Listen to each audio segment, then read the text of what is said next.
person wanted me to know that they are by no means silent nor blank.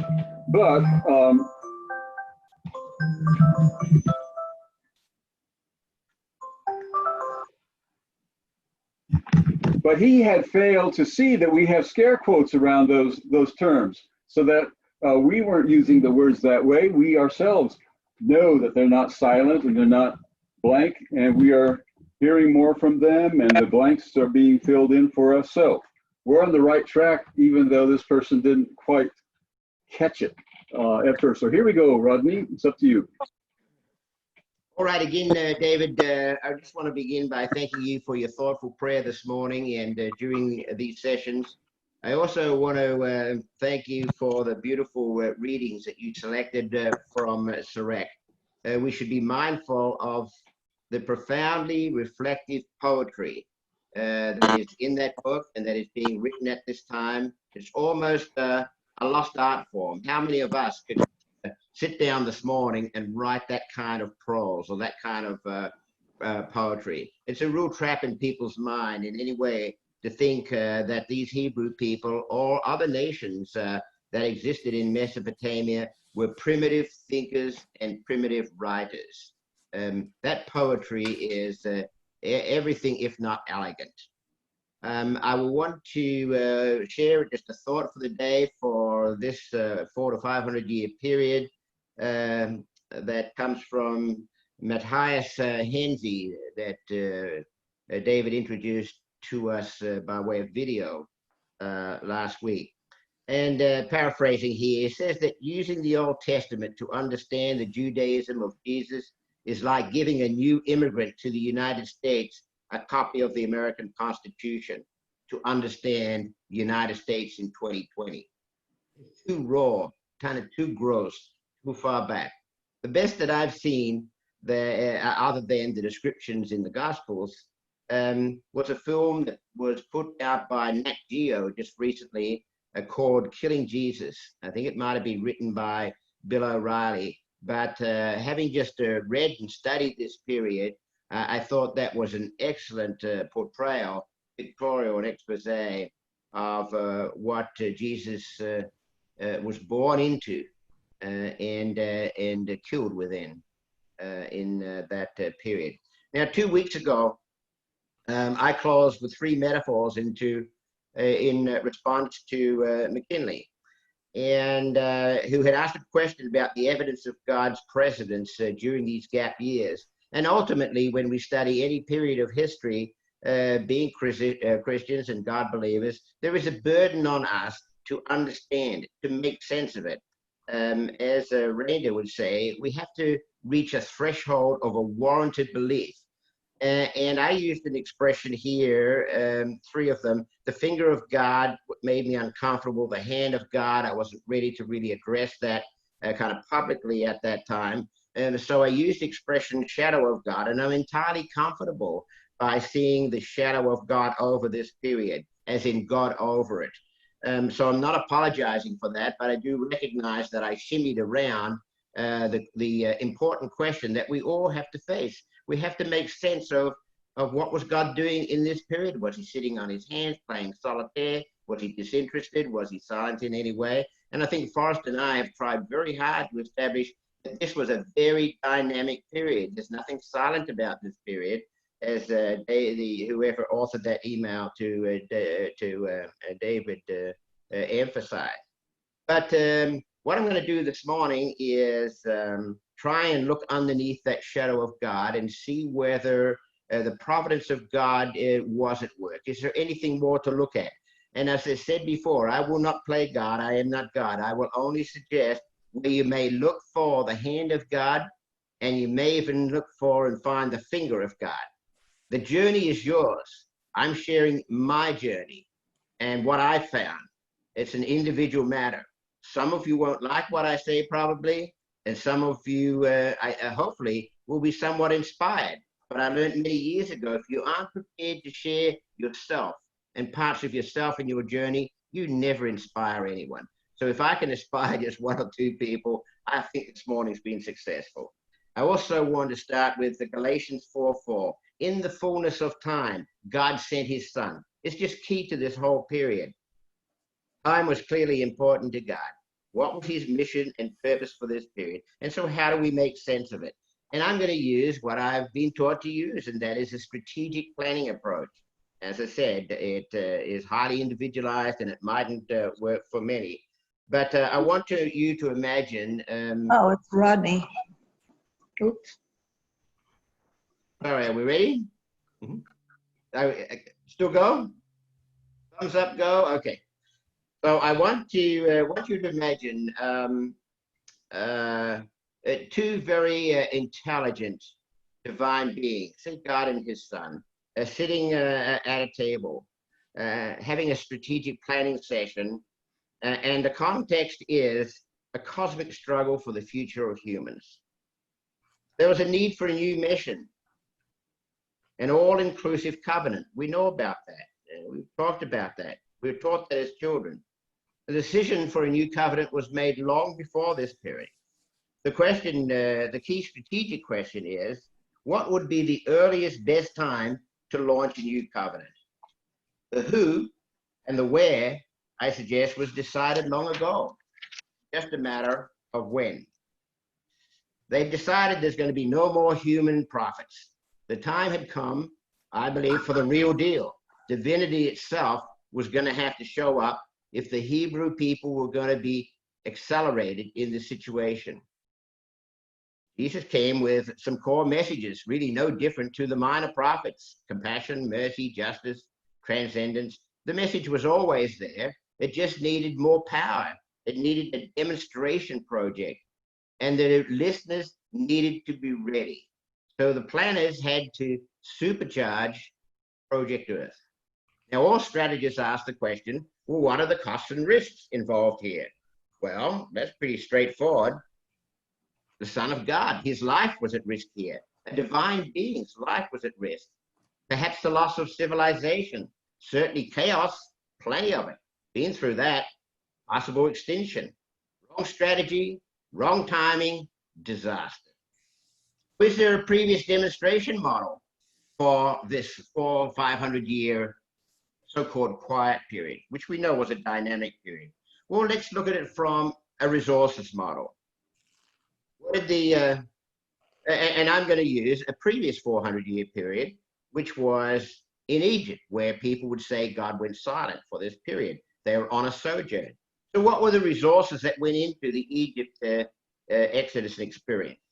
Well, there's a few members of a divided family from the line of Abraham writing a promise they could hardly comprehend from a God they hardly knew. And into Egypt they went. God couldn't raise, I believe, a city-state in the Judean hillside where they had to dig wells for water and they had to drove sheep through the semi-barren hillside. That's not how God was going to build a new city-state. You can go down to Egypt where there is plenty of food, plenty of water, lots of protein, and Jewish communities, and they could grow a population. So if you look at the product out 400 years later, wow, 600,000 people or thereabouts, Hebrew refugees. They've got a hard copy of a contract with God for a new nation. They've got a bold new leader and a line of priests. That was all new. They were almost ready for nationhood. They just had to toughen up and learn how to look after themselves. If God had taken them straight up into neighboring the Philistines, they would have been like lambs before wolves. They wouldn't have been able to defend themselves. They had to fight their way in and learn how to protect themselves and defend themselves, get feet on the ground, and claim the land.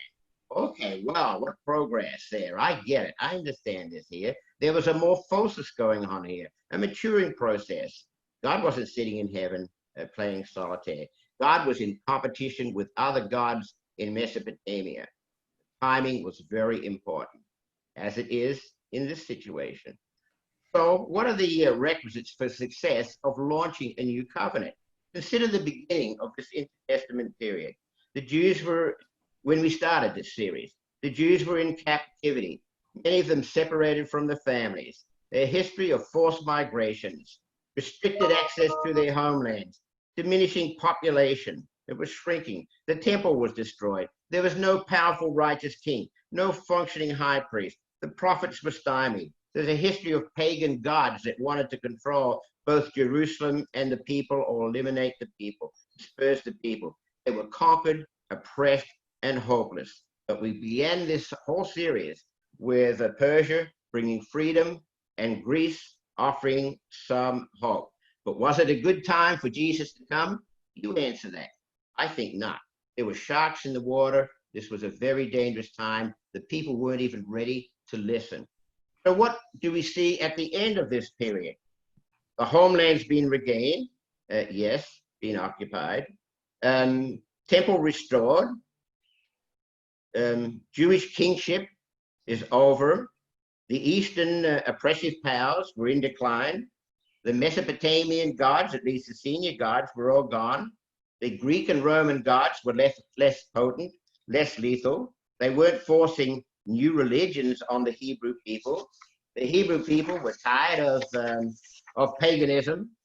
They had reaffirmed the monotheism. They had a strong belief that God had a purpose for them. They were aware that they had underperformed in the time of the prophets. They were now better educated. They had literary skills. They were bilingual. I think many of them were probably multilingual. They had a more open culture, thanks to primarily the Greeks. They were able to accept new ideas. They had increased reflective thinking. They had a network now of synagogues and rabbis, access to a Bible, some personal guided study, individual choices around issues of ethics, morality, and values. They lived in better economic circumstances. Rome had brought law and order. The political environment, though, was highly sectarian. 8 different clear sects, political alignments.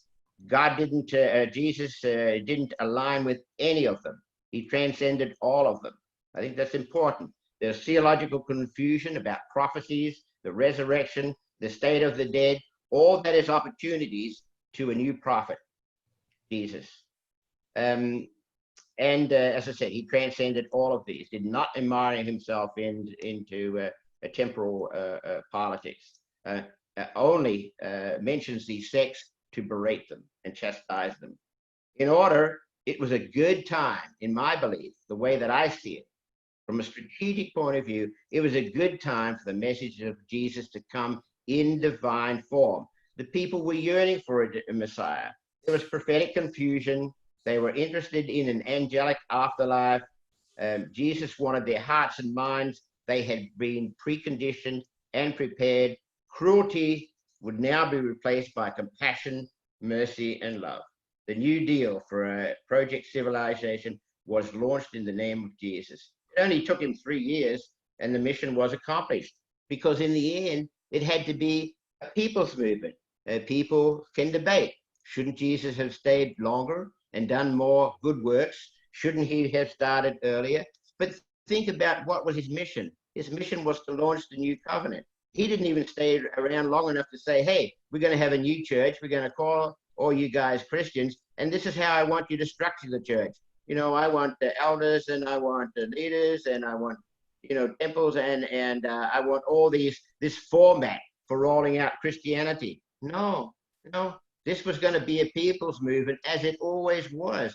Think of God as a civilizer trying to move this forward.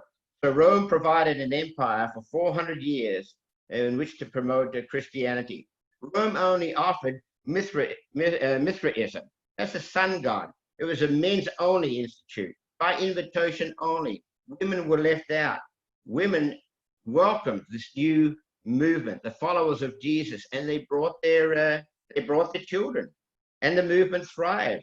Jews and Arabs envied the growth of the early forming Christian church. Christianity proved to be indestructible. It survived dark ages, the medieval ages, and everything that was thrown at them.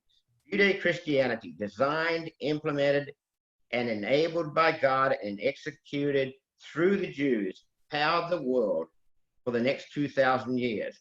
Man, what a project. What a successful project this was. The world has never seen anything like it. But many today are restless. It will have to be defended. It will get tried and tested.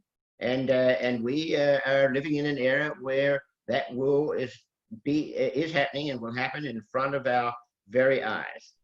But back to theology begins and ends in Jerusalem. Remember that arc that moves from east to west. And I pointed out the elbow sits and pivots in Jerusalem. It always did, even from the time of the great Mesopotamian god Enlil, whose temple was in Jerusalem prior to the flood and immediately after the flood. And you can follow it all the way through to the New Jerusalem. And whether you believe that is physical or whether you believe that is metaphysical, as Zygve Tonstad points out, there's one thing that is very clear.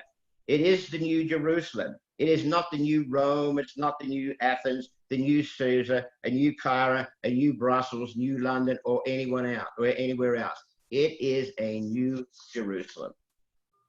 Pivot of the arm, as I said, always was and has been. Even when Mesopotamian rulers and Egyptians wanted to rule Jerusalem before the great deluge. So the intertestament period that we spent several weeks on here, see it as an incubation period, a morphosis. The hand of God was there. I get it.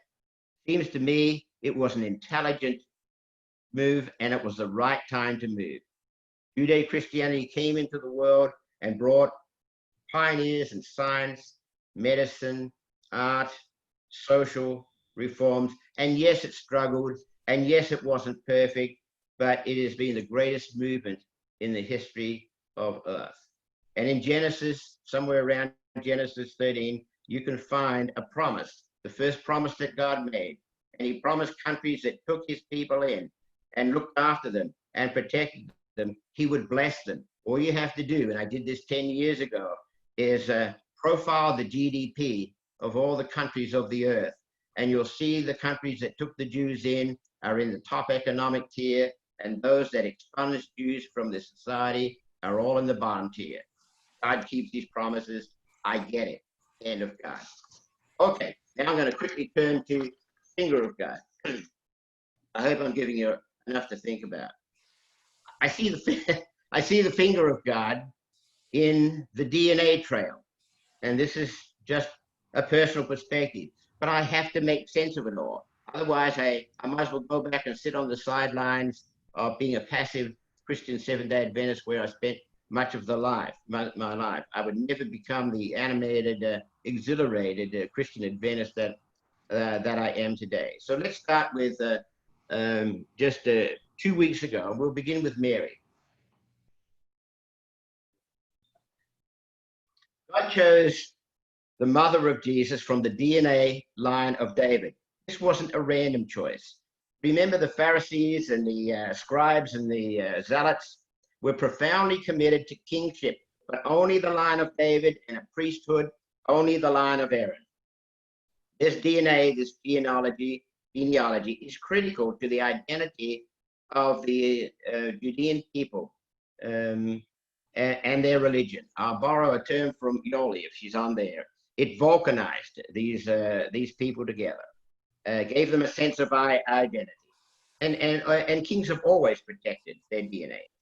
Rome required a census, and Mary, heavily pregnant, rides for 3 days on a donkey from Nazareth to Bethlehem for a census and to give birth. Why would she do that? Mary wanted her son born in the homeland of her kin, David, the son of Jesse. This is not a random event. David, son of Jesse, was selected by Samuel for his DNA. Why? What was remarkable about this young teenager was chosen so early to be the king? He was multi-gifted. He was the homecoming king. Think of him as the high school quarterback, the best fighter on the team, 5 stones for 5 giants, the best dancer on the floor. He was a musician, a poet. All the girls wanted to date David. He had exceptional DNA. This was no ordinary earthling, as did King Saul. King Saul is said to stand head and shoulders above the warriors and people around him. He was special as well. Samuel was not choosing from a lottery. He was not playing the tail on the donkey or choosing from a pool of applicants. These were highly selected individuals. So Jesus has a Jewish father, figurative father. His brothers were Jewish. His homies were Jewish. They're all Jewish. disciples are Jewish. The apostles, possibly bar one, were Jewish. They wrote to and visited Jewish communities in New Testament times. Jesus was trained in Judaism, worshipped on the Sabbath, went to special Sabbath events, including Pentecost. He would have read contemporary Jewish literature. He didn't quote text and verse in book or edition, didn't need to. He operated above that level. John the Baptist was a Jew. He looked into the face of God and he saw the Son of God. How did he do that? What did he see when he looked into the face of God? Again, to me, it comes back to DNA. He recognized something in the face and the eyes of Jesus that told him that it was the Son of God. So the early followers of Jesus were primarily Jews. In fact, as I've said, Jews learned not just the Judaic movement, but the Judaic-Christian movement. Now, if I run backwards just for a little bit, and then I'll stop here, but not long into Matthew, you've got Matthew giving the genealogy of Mary. You know, David's DNA takes him back into the Garden of Eden via Abraham. And this to me is very important. David, one day we might get focused on this, but Abraham, his previous name or version of that was Abram or Avram, as it was said. And God asked Abraham and Sarah to change their names so that they would be Jewish names, because he's going to build a new tribe, a new city nation. But Abraham was not, at that time, Jewish. He wasn't a Canaanite. Abraham came from Nippur, the land of the guardians. That takes him back into the geography and area of Seth and Noah. Noah grew up in Shurpak and lived in Shurpak. That's where he built the ark, and it's just down the road from Nippur, where we get the Nippurian calendar from, the 3750 BC. All this ties together if you study, and it's very important to me because here is Jesus and Mary and this DNA running right back into the Garden of Eden and the area which was known as the land of the gods, right back into the time of Seth and Noah. And if you think about, is Abraham important? Is this man Abram important? There are 2 billion Christians in the world who believe that Abraham is important. And now there add to that the Jews, and you add to that the Islamists, the Muslims. They all have a piece of Abraham. You probably have about 3 billion people who are saying that Abram, this man Abram, is really important. Really, really important.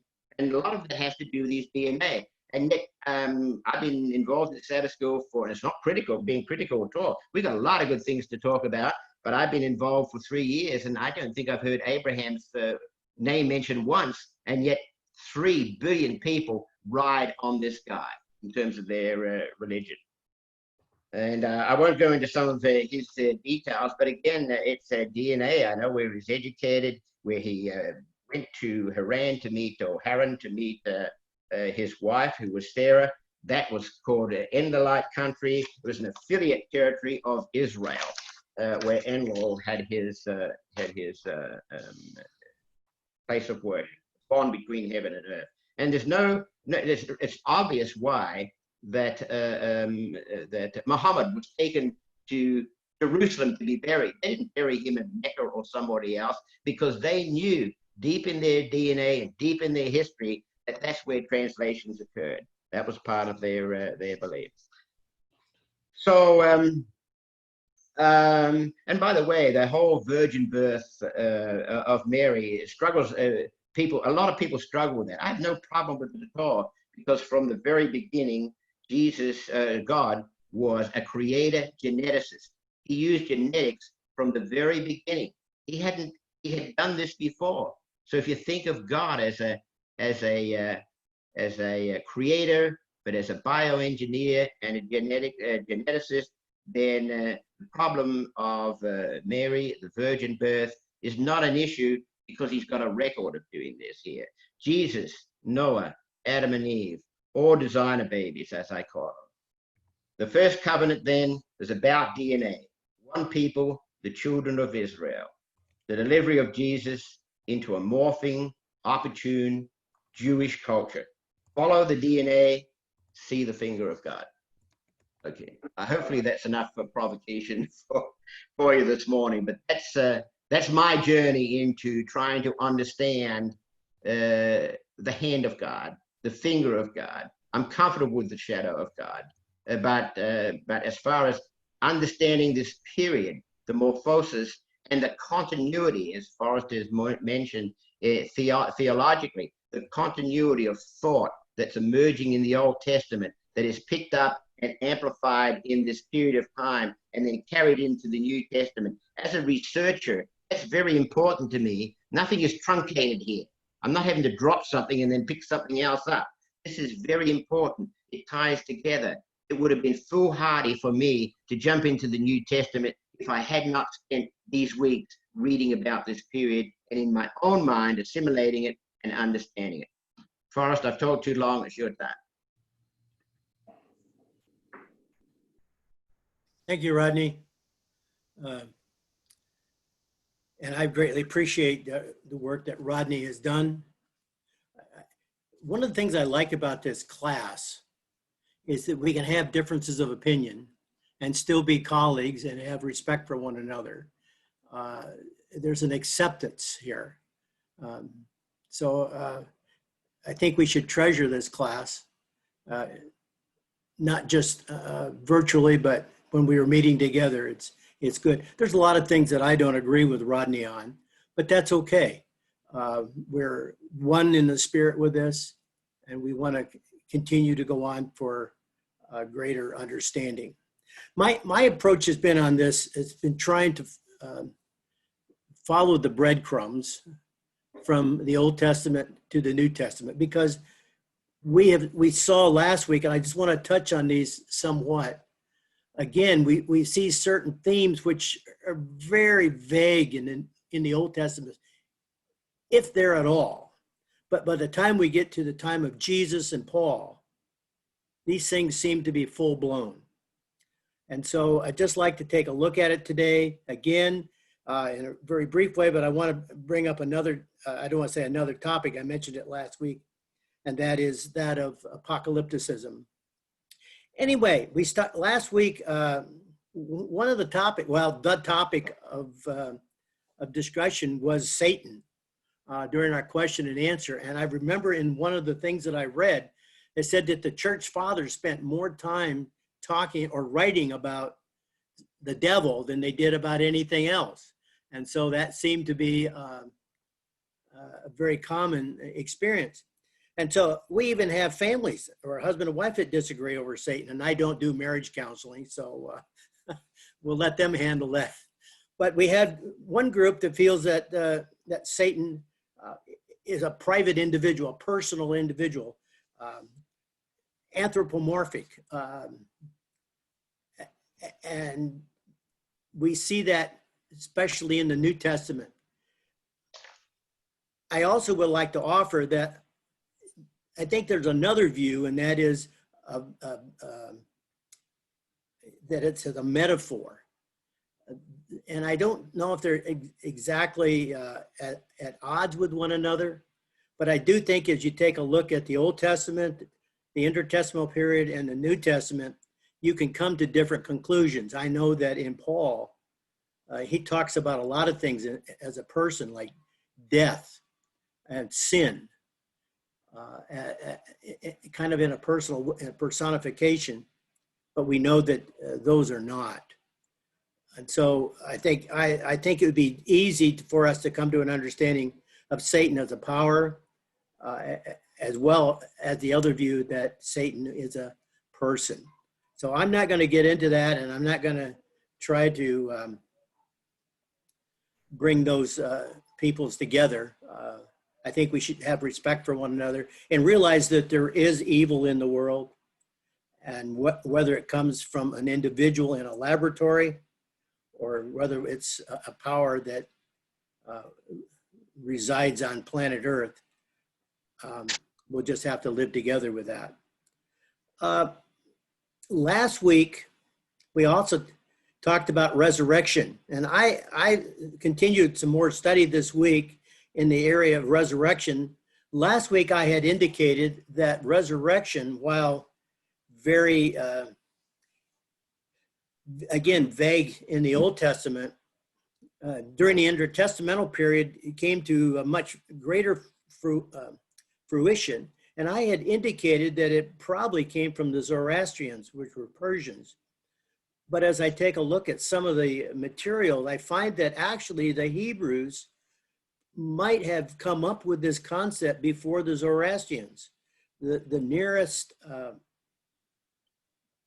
Zoroastrian documents that we have, now again, we need to understand that we don't have all these documents, but the most complete documents that we have in Zoroastrianism are 200 years after the Hebrews come up with it. So let's kind of take a view on that and stay open with that. One person argued it would be unusual for two groups to come up with the same type of concept without having interaction, and maybe they did.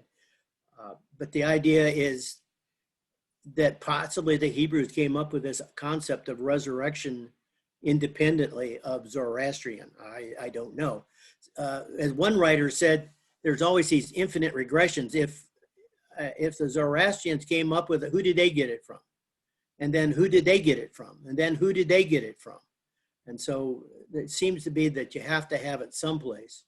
And there are some indications in the Old Testament that resurrection is a possibility. We know that they believed in the resurrection of the nation of Israel.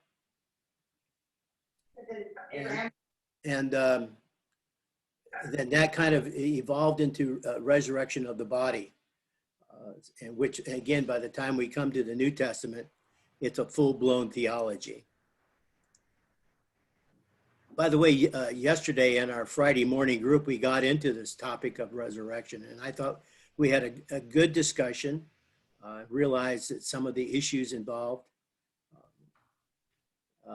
that it's not always straightforward from the Old Testament to the New, but I think a case can be made that it evolved through time. Oh, by the way, I need to get back to, sorry, I have to get back to Satan one more time. I came across this quote, it's in a poem by Baudelaire. And it said that the clearest ruse of the devil is to persuade you he does not exist. So here was another individual that believed that Satan was a real individual. So anyway,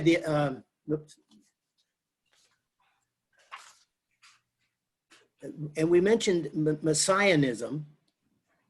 And I talked to a colleague of mine, and he, like I, had always kind of, I felt that the concept of Messiah had been in Hebrew thought from way, way, way back. And I'm not so sure of that. It may have been very nascent view, but it definitely came to fruition during the intertestamental period, especially after the Jews lost their independence from, well, let's see, they had their independence that they got from the Seleucids, the Greeks, and then they kept it for about 100 years, and then the Romans came. I think that was in 63 BCE, and they lost their independence. And so this messianism seemed to really take off at that time. And again, we as Christians, we look back and say, well, you know, Isaiah 53 definitely is the Messiah, as Jesus is. But the Jews in Jesus' day did not see a suffering servant Messiah. They saw one that was going to come and kick the Romans out of Dodge. And so so Messianism really was strong in the day of Jesus. There had been a couple individuals who had already claimed to be the Messiah, but the Romans had to deal with them.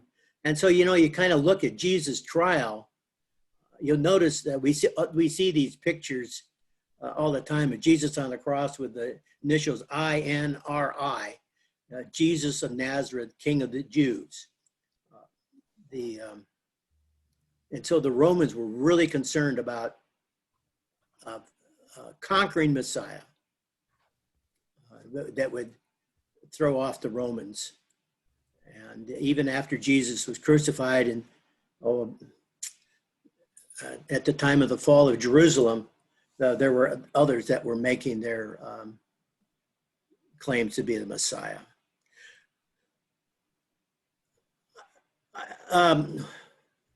Changing my focus a little bit now is what glue holds all this together.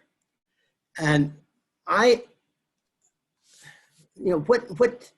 what initiated a lot of these views? Why did they come together?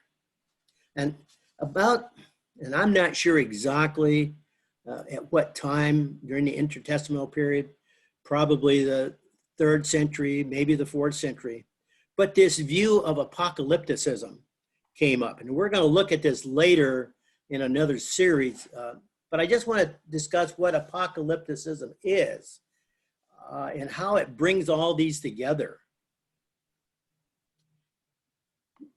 Before the exile, the reason that God's people suffered was because God was punishing them for their sins. And you take a look at that, there's no Satan back then punishing the Hebrews. It's God that does it. Amos says there'll be droughts and famines and epidemics and military defeats.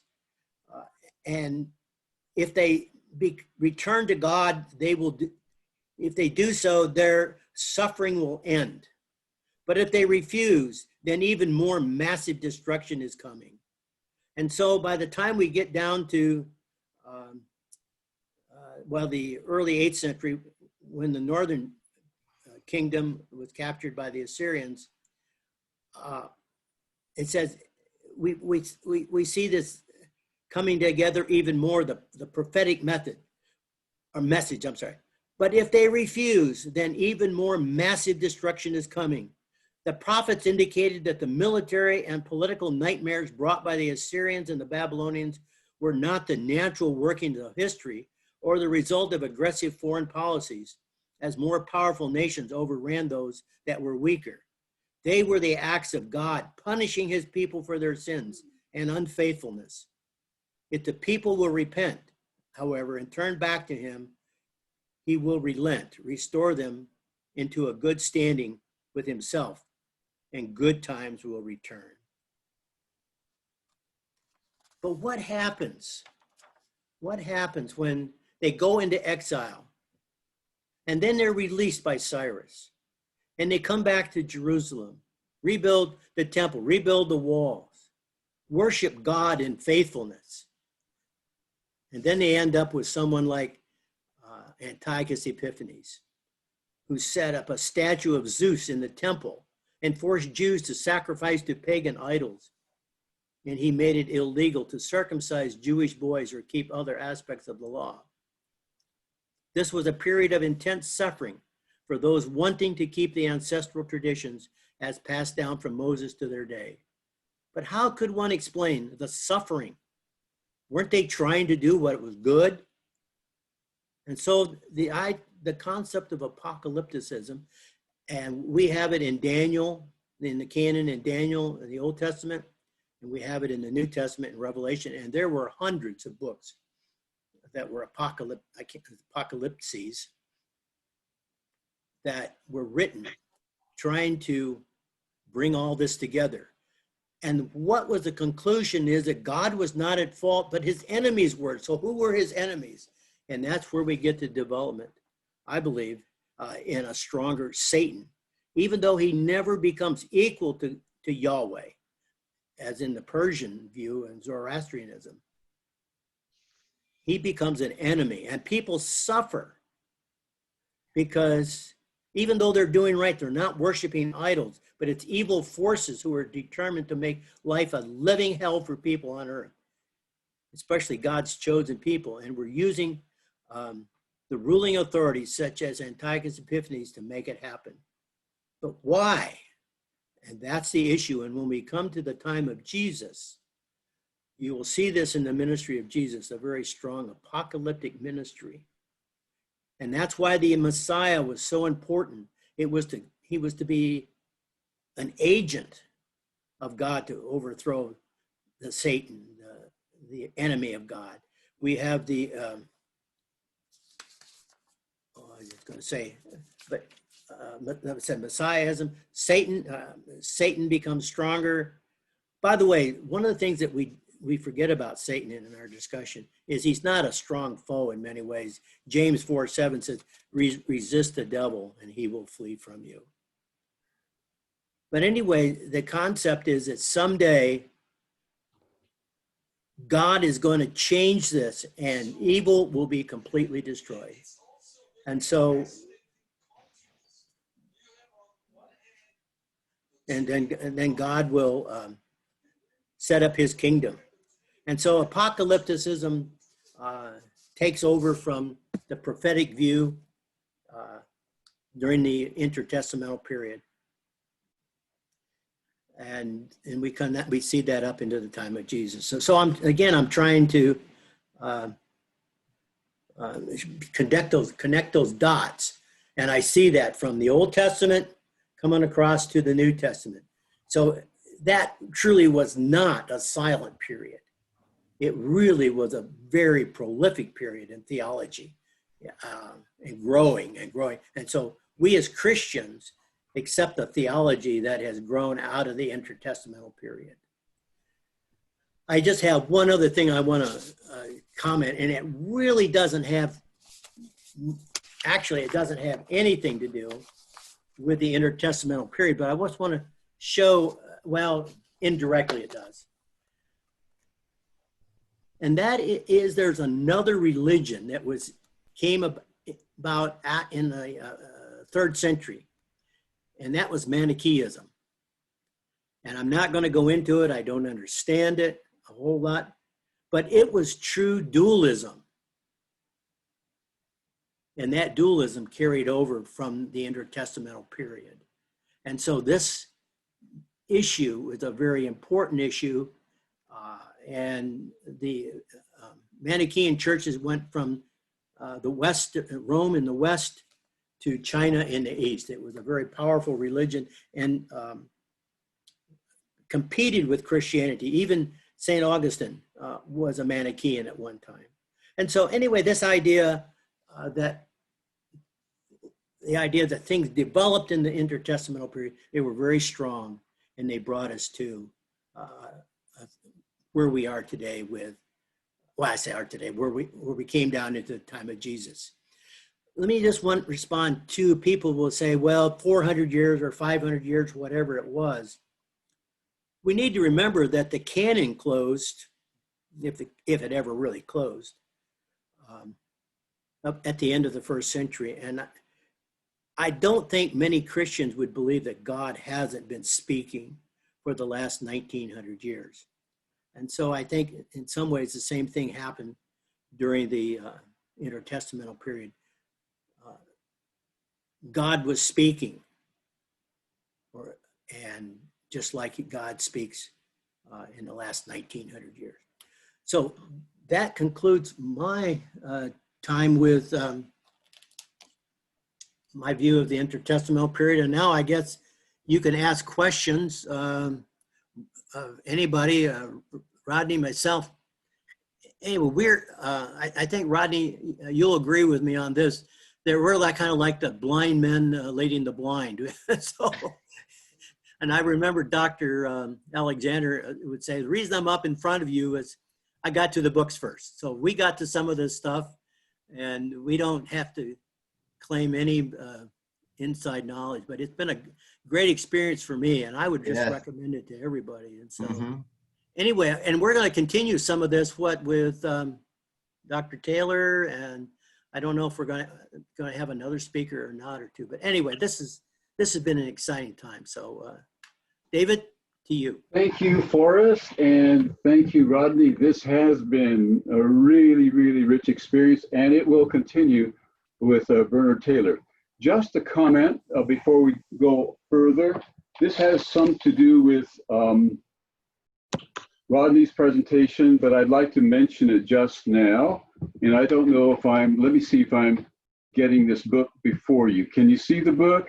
No.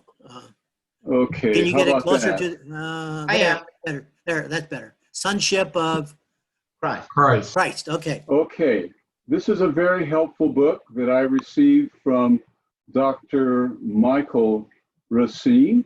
You remember that his father, Bud, Edwin Racine, mentioned it the other day, and I expressed some interest in it. And so Dr. Racine generously sent it to me, and I've read it, and it's a remarkably helpful book. Remarkably helpful. Why?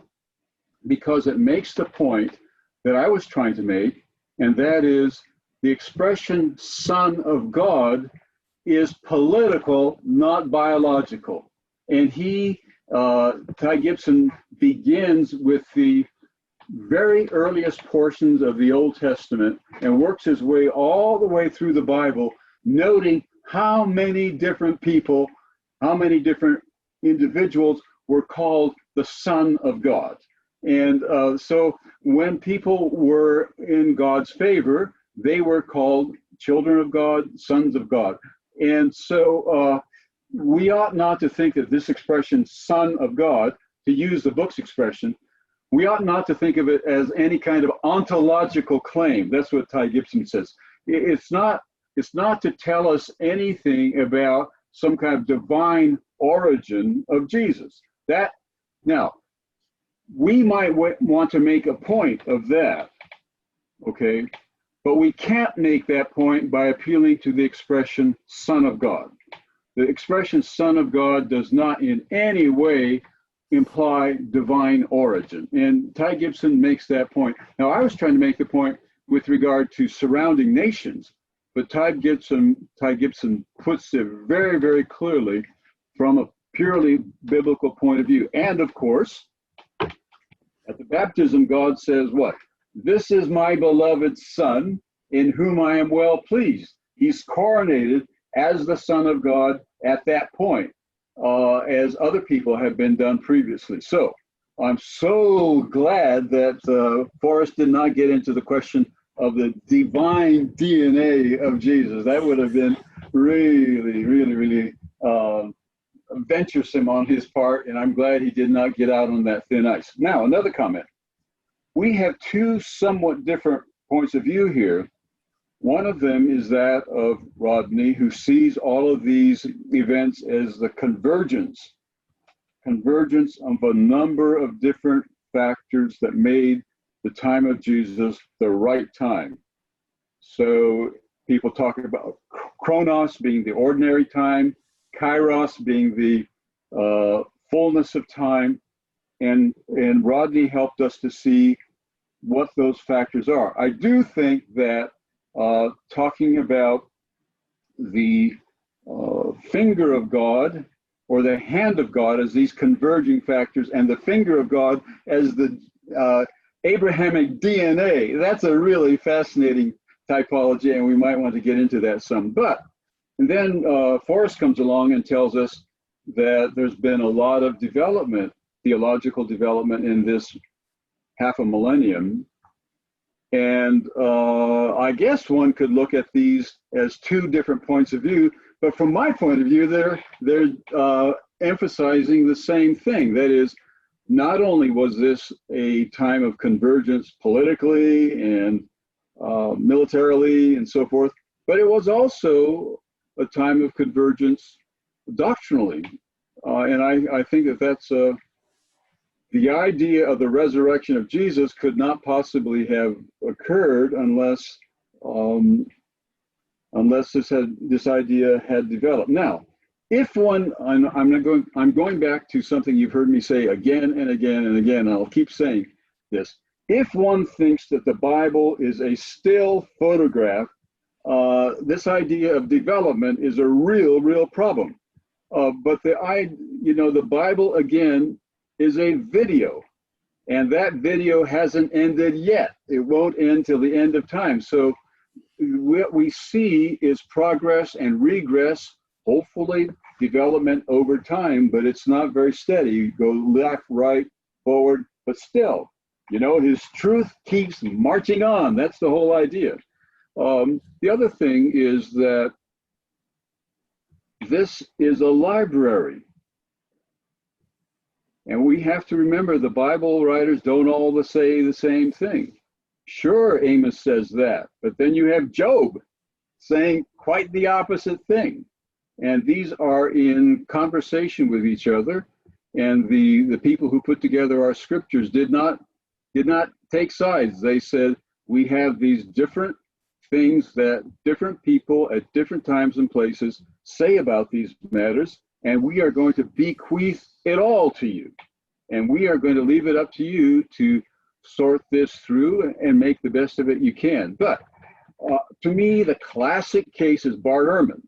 He grew up thinking that the Bible was static, and he grew up thinking that the Bible was univocal. That is, it was singular. It just said one thing everywhere.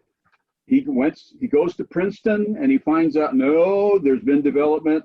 He didn't learn that at Moody Bible Institute. He learns that at Princeton. That throws him for a loop. He also finds out that the Bible doesn't say the same thing everywhere. That throws him for a loop. Then he finds out that the question about the question of theodicy, the evilness of the world in light of the goodness of God, that throws him for a loop. So it's a threefold wallop that he gets. And it's, I think, unfortunate that it had caused him to become less confident in his Christian faith than he would have been had he started all of this with a different set of presuppositions. Now, Bart Ehrman remains one of the very best New Testament scholars. We ought to read him because he is trying to get to the truth, factual truth here, and I think that we can read him with great benefit. When we turn to the issue of God and human suffering, I hope we use his book as our textbook, because he finds it so objectionable that the Bible says more than one thing about this issue of suffering. I think that he can help us see the various things the Bible says about this issue of suffering, but we can applaud the Bible for that rather than demean the Bible for that. So, okay. Now, I've talked a while. The people who also have studied this period want to jump in before we turn it wide open. David, can I just say one thing? Sure. You know, Rodney does bring up a point that I'm going to give more consideration to about timing issue. But, you know, historically, we as Adventists have, in our evangelistic meetings and in our teaching about prophecy, we talk about the 490 years, the 70 weeks of Daniel, and that the Messiah comes in the 69th week and is cut off. So, I mean, there is theological support for that view as well. So I just thought I'd mention the 490 weeks. 490, yeah, weeks, days, 490 days, yeah. No, that's a case of where our Adventist forebearers interpreted those texts in a way that was helpful to them in their time and place. I'm not convinced that those who first used those terms had in mind what the early Adventists had in mind. So these texts have themselves a history. So you could take any particular story. Let's take the story of the prodigal son. One could study what happens to that story over the centuries, and it's quite remarkable. And the same thing would be said about the prophecies of Daniel and so forth. So there's a history in the development of the text itself, but there's also a history in the interpretation of the text. So we have to be sensitive to both of those. Okay, anybody else want to jump in here before we turn it wide open? I'm going to get to the gallery view so I can see who's there. There are some people who know a lot about this who are not jumping in, and I'm not sure if I should put you on the spot, but I might. I'm looking around on the screens, and I think, Bernard, do you want to say anything, or do you want to wait till later? Yeah, I'd like to express, no, not I'd like to. Thank you to both of you for the work and effort that you have put into it. And Dave, for your vision in putting this series on. And today was a fitting conclusion in terms of the presentations that you have given. We will move in somewhat different directions, but certainly related to what has transpired here. Okay, so we begin that next week. Bernard will have several weeks. I'm not quite sure, we haven't quite settled on how all that will be put together, but it's going to be helpful. I think we need to know something about the Septuagint. We really need to spend some time with it. Secondly, it's become evident to me that we need to think about how the Bible was formed. How did the Old Testament come to be the Old Testament? How did the Hebrew scriptures come to be what they are? I think that that's a fascinating and complicated story. And I think we need to ask that of the First Testament. We need to ask that of the New Testament as well, because you know, the history of the development of each of these documents and then how they came together is a very complicated and fascinating experience. Now, when I was at the seminary and we started studying this, some of my colleagues went into the orchards and cried, literally cried, because they felt like their Bible was dissolving right before them as they learned about these historical developments. I just thought it was the opposite. The more one learns about all of this, the more fascinating it becomes, and the more excited we should be. So, you know, if you find something that's objectionable, don't run away from it. Study it more. Study it more. That's the solution to any kind of biblical problem. Don't take the attitude, well, now I'm getting to something dangerous. No, go right into it, and on the basis of the best scholarship, make the best conclusions one can. But it's an exciting thing to learn how these texts came together. At one time, I knew something about the Bible as a specialist. I've been doing a lot of other things in the intervening decades, but I think getting back to the Bible is fun. One last thing. Apocalyptic thought is in style today in academic circles. And one of those who was a leader in that was Roy Branson.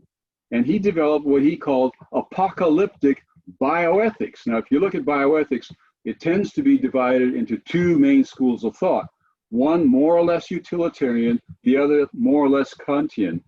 And Roy was well known throughout the Bioethics Guild for proposing a third option to both Kantianism and to utilitarianism, which came to be known as apocalyptic bioethics. So now we could go into that more fully, but that means to me that this notion, what people now call apocalyptic consciousness, right? Living as though the apocalyptic era, our era, is an apocalyptic one. That's it has that history that Forrest has brought to bear, but it has living currency. If you go to the Society of Biblical Literature meetings today, or the American Academy of Religion today, religious meetings today, apocalyptic studies are all over the place. And quite often, Adventists start giving something up about the time it picks up in the larger world. So here we are, you know, kind of getting a little embarrassed about apocalyptic thought at the very time when it is flourishing outside of our own community. Peter, do you want to say anything? Eduardo also has his hand up, hon. Okay, I'm trying to get the specialists on board, and then we'll go to the throw it wide open. Thank you. Peter, do you want to say something about this? You're a historian. We need you to unmute yourself. Whoa, Peter, we need you to unmute yourself.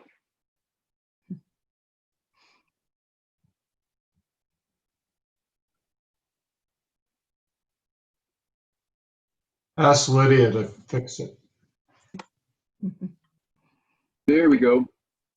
Peter's technician. You're right. Well, I can say now or I can say later. First of all, I'd like to say that this is a great accomplishment to have a synthesis of all this entire period because it's I mean, taking the Jewish history through different historical periods and with all their influences is not an easy task to do.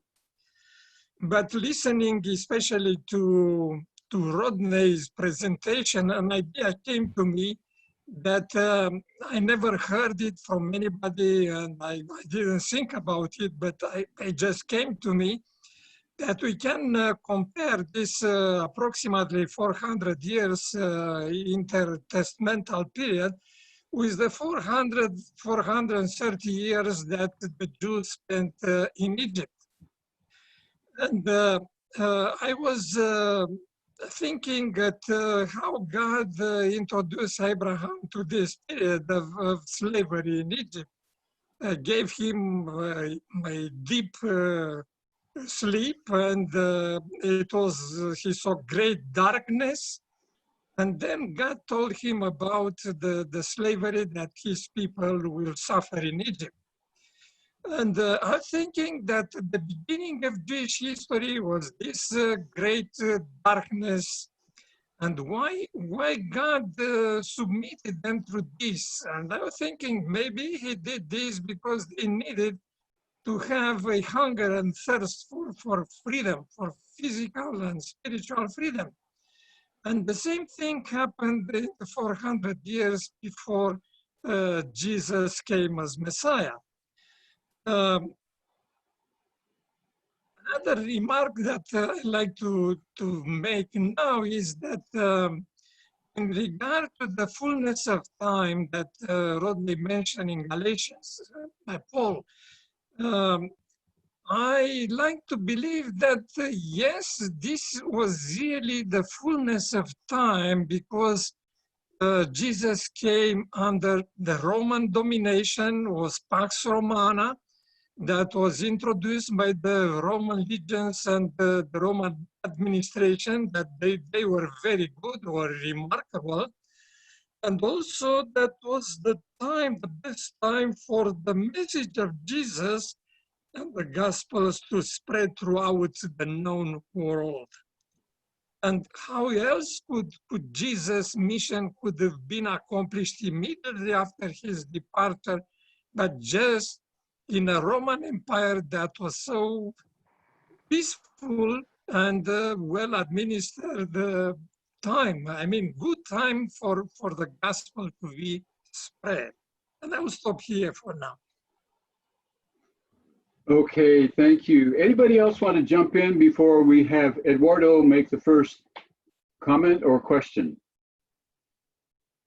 Okay, Eduardo, you're on up to bat. David, I might need a few minutes more than I usually use. I just want to make a comment on the comment that was made about 2 weeks ago about Jesus getting lost in Jerusalem. I think that from the very first years of the child, they are taught to obey God. And I think that when Jesus left his parents and go to the temple, he was doing his duty to obey God rather than anything else or anybody else. In regard to the idea of today that I don't know how to put it together, but let me tell you, we as Mexicans grew up believing in Virgin Guadalupe. And if you see the image, it's the image of the woman of Revelation. And if you go to their schools, they are taught that the woman of Revelation is the Virgin of Guadalupe. I bring this because when I listen to other denominations' sermons or teachings, I come to the conclusion that Sister White mentioned, we don't have nothing to learn from them. If you go to the Baptists, Methodists, Anglicans, Catholics, they have the Bible, but for what? I think the Adventists are peculiar. And I know that Forrest doesn't read White anymore, but I think that we became Adventists because Ellen G. White was chosen as a prophet of God, and she was leading us to understand the Bible. I think that without the spirit of prophecy, we become any other denomination except Seventh-day Adventists.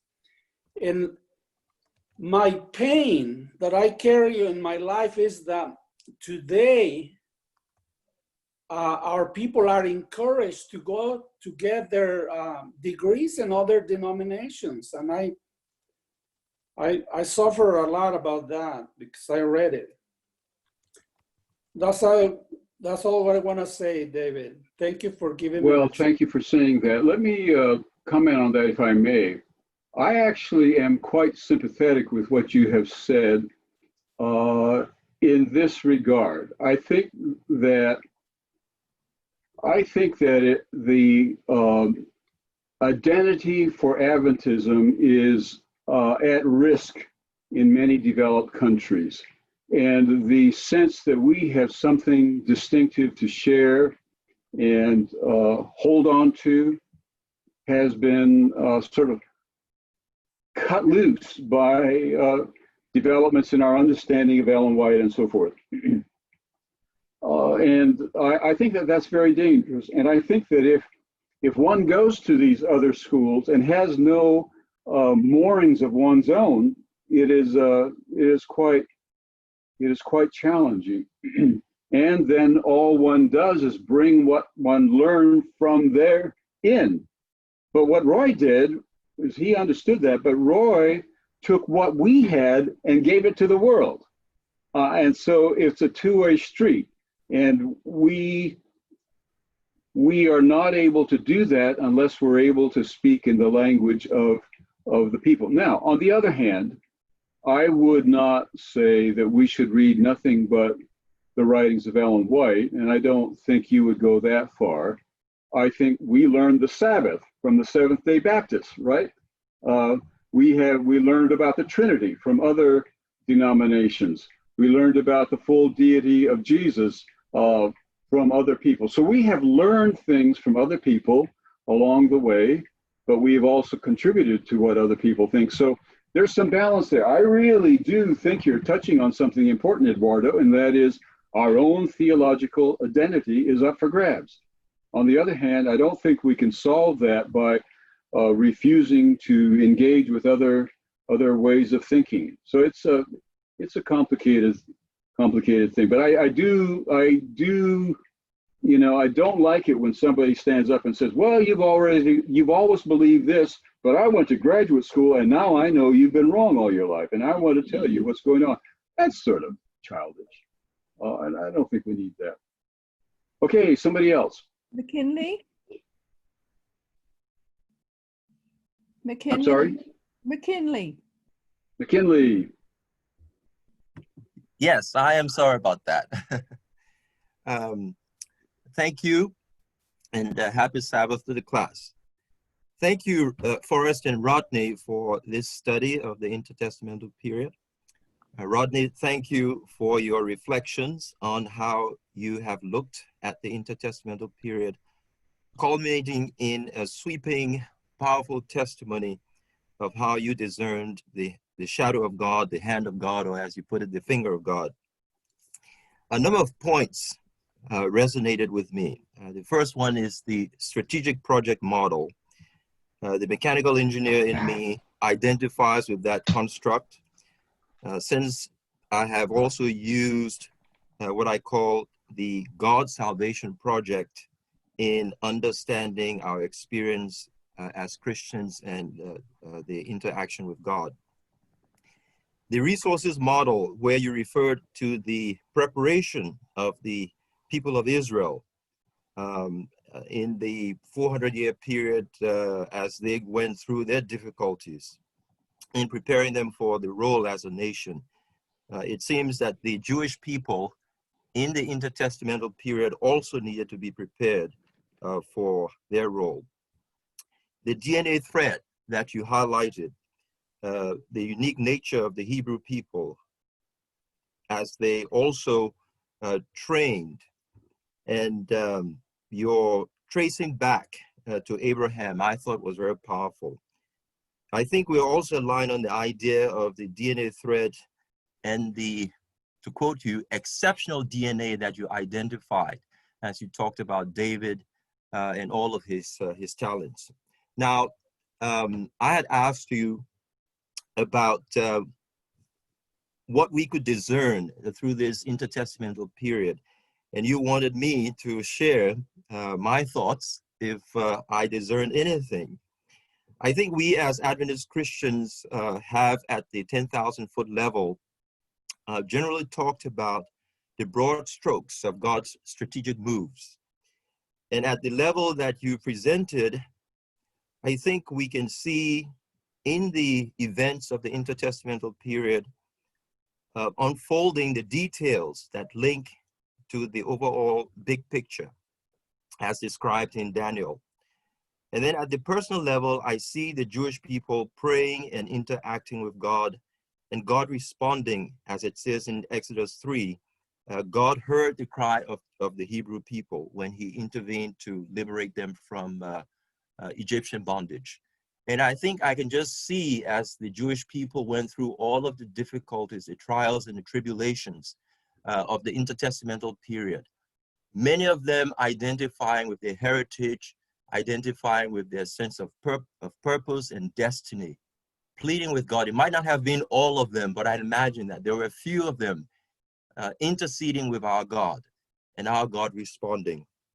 And then finally, within God's salvation project, right on time, as you said, he intervened, and just as he did then with Jesus, consistent with his salvation project schedule, I think we will see Jesus appearing on time at the second coming. So those are my takeaways from your presentations over the last few weeks. Well, thank you for sharing, McKinley. You've given me goosebumps. Thank you. Forrest, do you want to respond to McKinley? I'm not sure how to respond to the. I know I've heard this discussion that Jesus came on time the first time, he'll come on time the second time. I'm not sure, as Adventists and as people who believe in the parousia, we believe that there's some time specifically that Jesus is going to come, I think. But I just leave that open.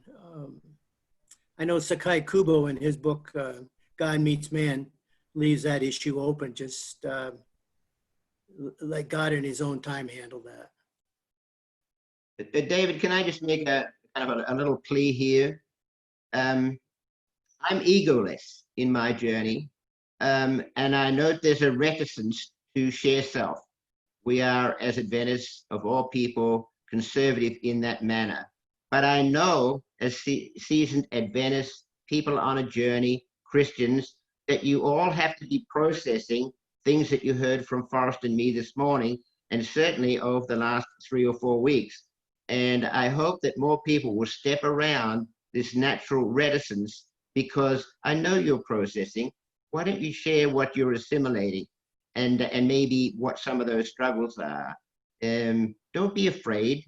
You won't be eaten by wolves, but it is a time to share and personalize your journey and share it with your brothers and sisters. Us. Okay, thank you. I think Bud Racine was going to speak.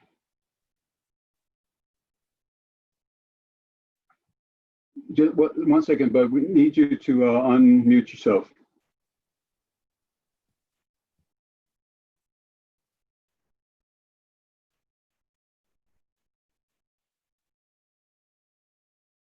Monty, can you help him do that? There we go. Yeah, I just want to say, within the context of Forrest's comment just a minute ago, I think the idea that Jesus came on schedule is significant when you're relating to someone who says that he has delayed his coming. He has not delayed his coming. His first coming was right on schedule. And I think that I appreciate Rodney's comments with regards to that. It makes a lot of sense to me. And because his first was right on schedule, his second is right on schedule. And I'm comfortable with that concept. I remember that Maxwell talked about his father at the time when maybe it was the First World War, and some of his colleagues were concerned that they shouldn't get married because he was coming so soon. And Maxwell felt that the Lord wanted us to stay focused and to stay involved, which would mean that we get married, have family, and continue and stay focused. And I remember that Graham was pleased that his dad felt that way, because it was the idea that he was also born to feel the same way. Anyway, yeah, I'm convinced that he's right on schedule. I know my son is of a belief that if Maxwell's theology had been accepted, that his coming would have come much sooner. But that's for another day. Anyway, I believe that his second is right on schedule. Thank you. Well, I do think you have a couple of views there amongst us, don't we? One of them is that God has set up the time scale, and everything's going to happen exactly when God wants it to happen. And what we human beings do does not affect that in the least. Well, okay, that's one way of looking at it. The other way of looking at it is to say, well, all of God's promises and threatenings are alike conditional. And we read that somewhere. And that would mean that to some extent, this is not solely God's determination. And I'm more inclined the second way than I am the first way. I don't think all of the past and all of the present and all of the future are just locked down absolutely securely by God, such that nothing could happen differently than God would have preferred. I think that it's a more dynamic relationship between us and God. But that is, yeah. People who say it's set have a reason for saying that. They are so weary of being flogged by people who say, unless you shape up, Jesus can't come back. And as a kind of reaction to that, they'll say, no, it's a kind of divine determination. Well, I can understand the reaction, but maybe we shouldn't overreact too far. Rodney, you brought this up. Let's hear more from you. So I would really, as I said, welcome some sharing from others, because it's not possible to look at this period, sit and listen to Forrest and I for 4 or 5 weeks here. You're conveying that we're absolute failures in provoking you if you don't share. So the lecturer in me, the professor in me, wants to know what's going on. I'm not a Bible student in any kind of strict definition. I'm not a theologian by qualification. As you know, I'm on a journey of discovery, but it has to make sense. I have to reach that threshold of a warranted belief. And it's an individual thing. I reach it myself in 2 or 3 different ways. But you have to assimilate what you have studied. And so I encourage you to share part of your journey. You have to be processing something, so share it, please. Okay, Rodney keeps wanting us to open up and be more self-disclosive. Maybe we can do a little of that. Let me ask this question. Put up your hands if you would agree with this. Wait. Statement, yes or no? I learned something about the intertestamental period from this series that I previously did not know. Anybody say that? Okay, some. I would say that. Yeah, all right. Then the next question I would have to ask is, and don't raise your hand for this one because it might be too self-disclosive. Did what you learned about the intertestamental period help you in any way to have a more successful Christian life? And that would be another level of inquiry. I think LaDon was going to say something. No, I raised my hand. I did learn something. But something that has been very helpful to me is that I know I'm very much of a postmodern. And so the truth is progressive for me. It's now very interesting to have grown up in this church saying this was the truth. And now I realize, no, that I didn't. And I think if Jesus would come now, he will have to hide. Jesus cannot come now the way, we won't accept him. It won't be a coming of Jesus the way he came last time. We don't like a quiet person. We like ostentatiousness. They didn't accept him either. They killed him right off the bat. Thank you, LaDan. Donna and then Eduardo have their hands up. So is Donna next? Yes. Oh, okay. I have a couple of things. I wanted to ask. This is a question for theologians.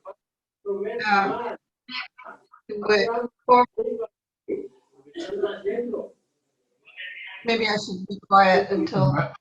Someone mute Eduardo. Yeah, Monty, can you mute Eduardo? Okay.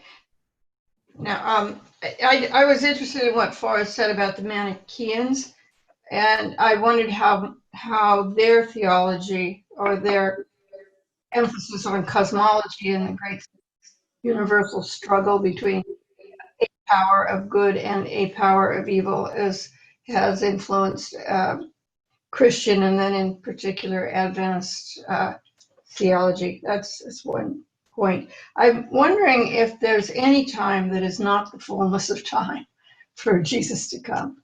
It seems to me that every morning we wake up, it seems like, well, this is fullness of time. It's here. I read the headlines, and what may be said. Yes, there's the Pax Romana. Well, we had the Pax Americana. At least we did have for a while. I'm not sure that there is a specific time if there's going to be a second coming.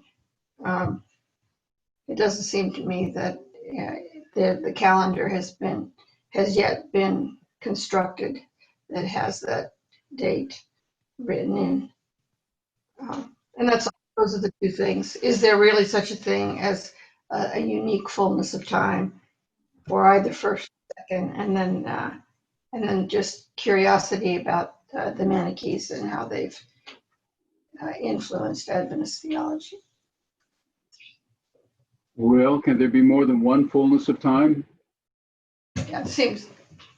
Well, that's what it seems to me like. I could think of a number of fullness of times or fullnesses of time when it would have been a good idea for a second coming. Would have been a handy thing. And the Roman piece was, you could get yourself crucified for a lot of things at that time. And they were mostly not terribly interested in the specifics of the religions of the countries they conquered, so long as those religious leaders weren't attacking Rome. Then as long as things were kind of quiet, I don't think the Romans seemed to be terribly interested in the fine points of the theology of any of the countries that they were they were ruling. And that's a little bit true of our time as well. That's just an observation, not a question. So there are two issues there about the Manichaean way of looking at the universe, and secondly, about this notion of the fullness of time. And I would say that Roy Branson would say to have an apocalyptic consciousness means that one realizes that every moment is of the fullness of time. And we ought to live as though every moment matters because no moment is repeatable. So, yeah. Forrest, you talked about the Manichaeans. Do you want to talk about that? Yeah, I think I just threw that out more for the idea of the dualism that I thought than anything else. I don't know a lot about Manichaeism, but they definitely were dualists, which I was trying to demonstrate that had been carrying on for 400 or 500 years, Donna. So I'm sorry, I can't go on beyond that. I just know that Augustine was a Manichaean, and it was a huge movement. Went from Rome clear to China. And the Uyghurs, which we hear about in China, they were Manichaean before they became Muslim. So it's the dualism that I was looking at. As far as the fullness of time, again, I mentioned Sakai Kubo's book, God Meets Man. He said so many times Adventists act like astronauts, or Jesus is like an astronaut to them. He gets into the spaceship, gets everything's buttoned down, countdown starts, 10, 9. Oh, wait a minute, we got to stop. The world's not ready yet. You got to get out of your spaceship. And then a few years later, he gets back into the spaceship, get the countdown. It's not ready yet. And he said that really leads to really frustration and anxiety. I'm not sure where this theology comes from that you get enough good people, then Jesus will come. I don't think that's ever going to happen. Rodney, you're shaking your head back and forth. What's going through your mind? I frame this within a cosmic struggle. From the very beginning, it was, and it continues to be, and it won't end until the New Jerusalem. And so from that point of view, I think God is still in some kind of cosmic chess game that we don't understand. It's not that he hasn't got the power. I think it's more about the authority to end it when he might choose to end it.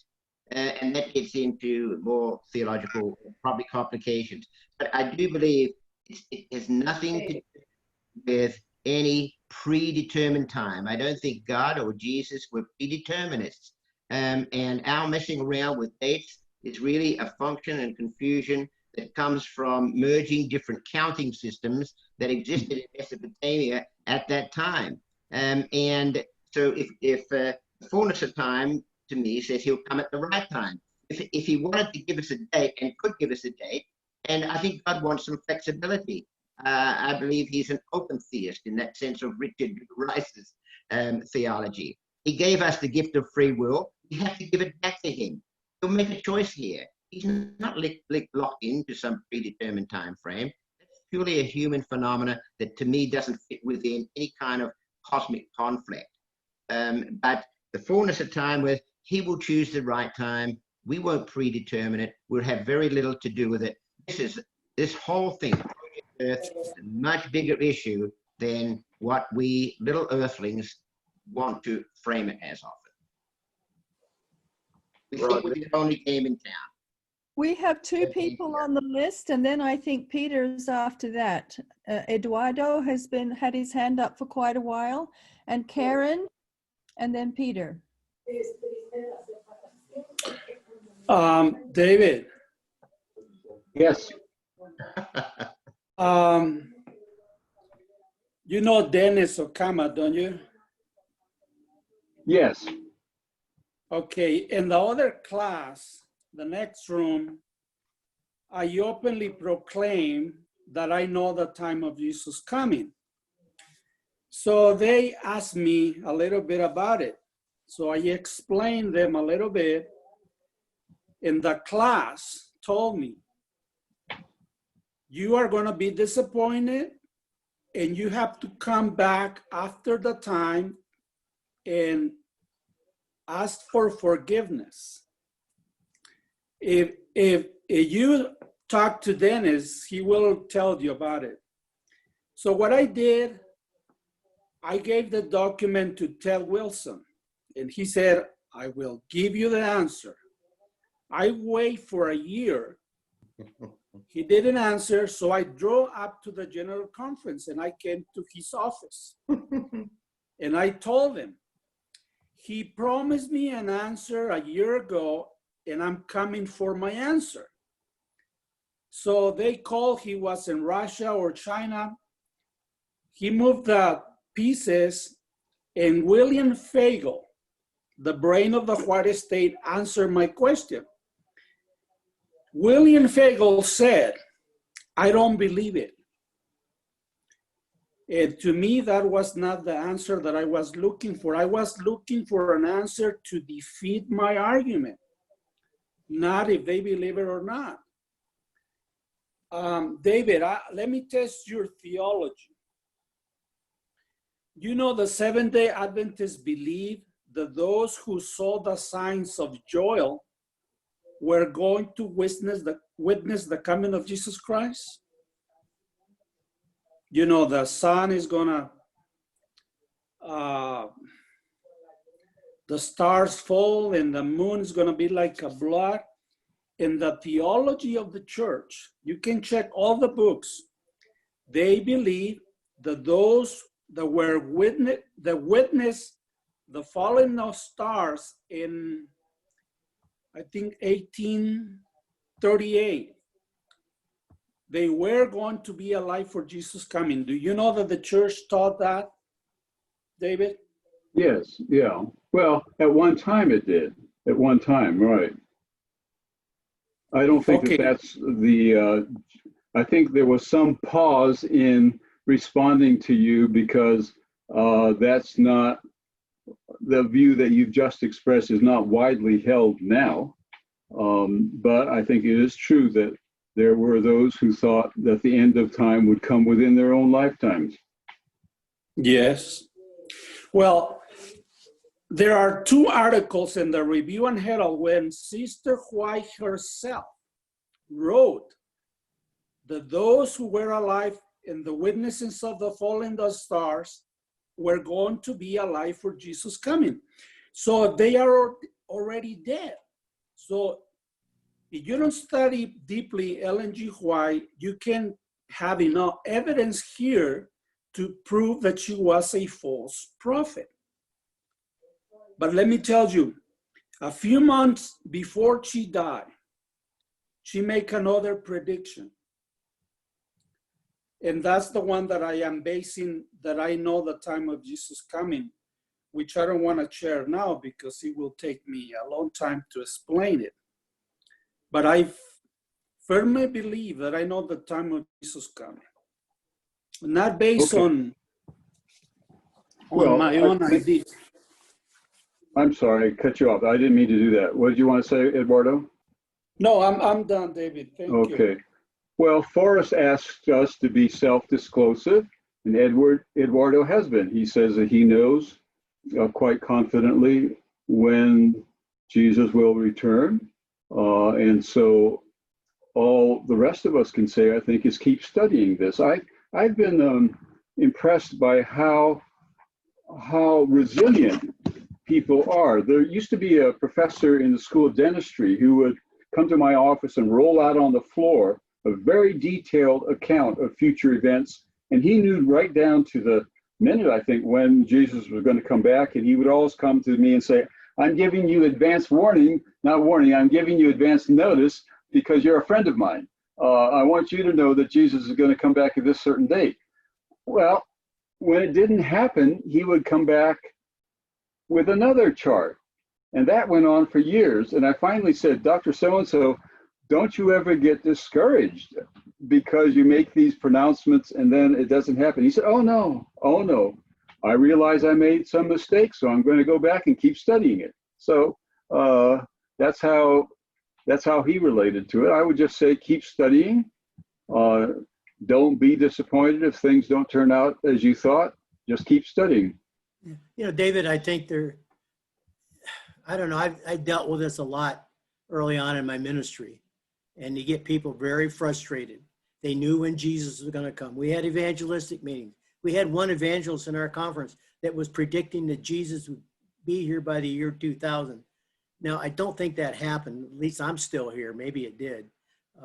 But I'm saying I think we create anxiety, serious anxiety in our membership if we're doing this all the time. And I'm not really sure the time of Jesus coming, if he comes, is important.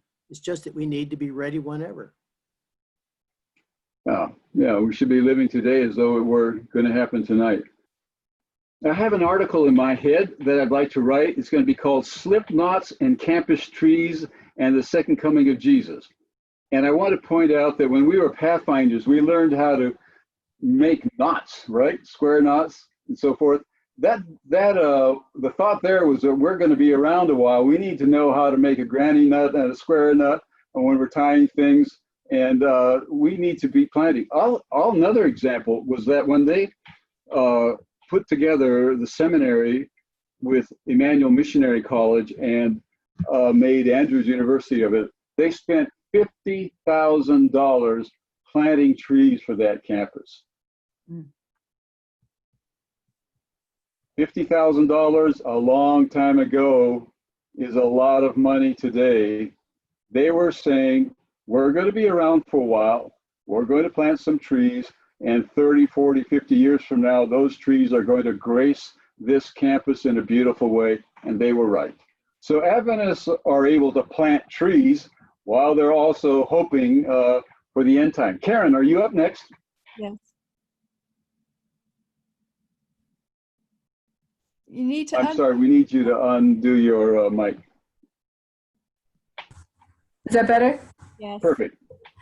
So thank you again to Rodney and Forrest for their presentations over the past week, and for everyone who's participated in the discussions. I've really enjoyed them. I also feel compelled to say that I never have anyone to discuss these things with.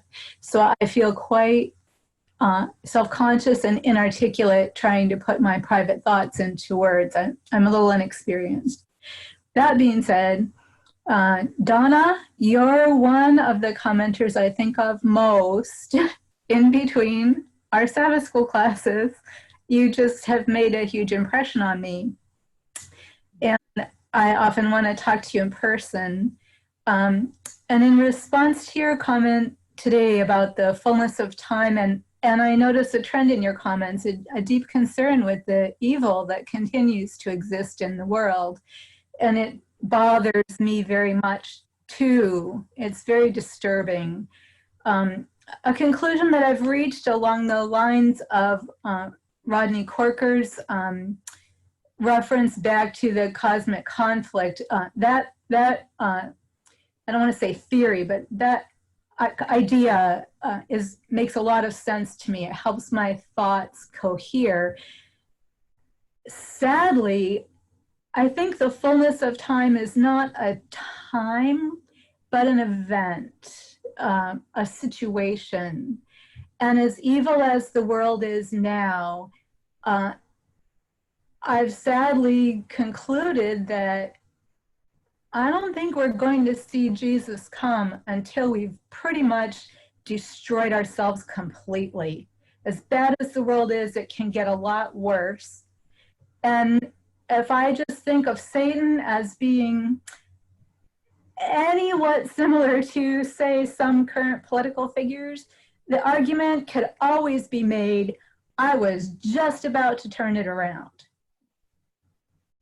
Until we're all dead. That's the only time when the opposition could not say, you didn't give me a fair chance. I think things are going to have to really just tank in an inconceivably horrible way. notwithstanding all the evil we've seen so far, or there'll always be that toe in the door, that argument that could be made that God wasn't fair. So now I don't know how he's going to possibly compensate us for all our suffering on the other side of that, but that's my notion of the fullness of time and when I can anticipate the second coming. And I'd love to be enlightened further. Thank you, Karen. You're very articulate. Donna, do you want to respond? All I can say is, ooh, I hadn't thought about the idea that the fullness of time really means the whole world is dead. Crash. The whole world has crashed. You know, I was thinking the fullness of time could have been the day before yesterday, before the explosion in Beirut, or the day before the Duke was shot and precipitated World War I, or the day before the Germans invaded Poland, any of those times. But what Karen has said, very interesting. I hadn't thought about the second coming won't happen until we have destroyed everything. That's a new thought. Karen, please don't leave our Sabbath school. Roger requested has returned to this theme, and so let's hear from Roger on this.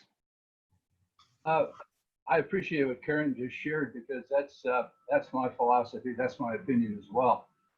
And I think as we really look at what's happening to the Earth, especially in the Arctic right now, the temperature in the Arctic has never been hotter.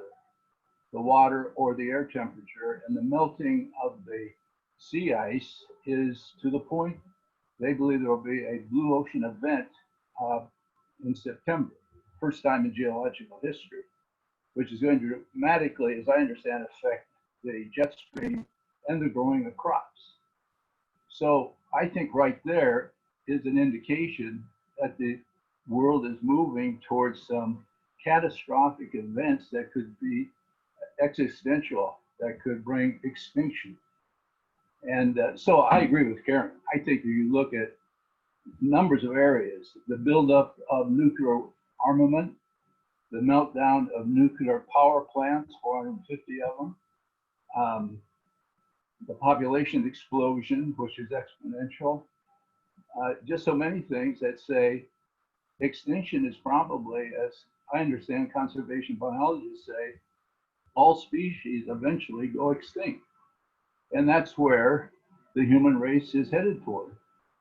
And that, to me, the wages of sin is death, not only means individually, but eventually all life on earth as a result of sin, which all of this basically is an unfolding of. So, Karen, I agree with you 100%. Okay. Peter, were you going to say something? We need you to unmute yourself. Get your technician in there, Peter. Yeah. Peter, can you unmute your mic? I don't know. Can Monty undo Peter's mic? And then McKinley is next. David, can you unmute Peter's mic? You know, I probably could, couldn't I? Thank you. Yeah. Okay. Thanks, John. Am I okay now? Yeah. Two things I like to mention. First is that it's remarkable how the Jews were able to preserve the books that form the canon of the Old Testament during this 400 years of intertestamental period. We have to think of the fact that the Jews lived through all these empires that created great civilizations. I mean, Babylonians, Medo-Persian, Greek, Roman, and they were not introducing any of the books, basically in this canon of the Old Testament. This is, in my view, remarkable that they were able to do that. Mm-hmm. And until these days, I mean, they have a great reverence for the book of the law, for the Torah. For a period of time, my wife and I, Friday evening, are watching a Jewish service from the Central Synagogue in New York. We like the way they are welcoming the Sabbath, lighting the candles and welcoming the Sabbath as a king. And then during the service, they took the scrolls with the Torah and going with the scrolls throughout the synagogue, and everybody is touching like a relic. And I mean, it's considered a great blessing. And as I said, for me, it's remarkable that during these 400 years of a lot of instability and a lot of influence from great cultures, they still were very resilient and they were preserving these books that were forming the canon of the Old Testament. The second thing that I'd like to mention is talking a little bit, I like to venture into this discussion about the apocalyptic times and about the fullness of times. I think that for me, it's a distinct from what is mentioned in Matthew 24 about this earthquake, wars, rumors of wars and famines and signs in the heavens and all these things that were mentioned there. I think that is not mentioned and is happening under our very eyes. For me, as a sign of Christ's return, it's globalism.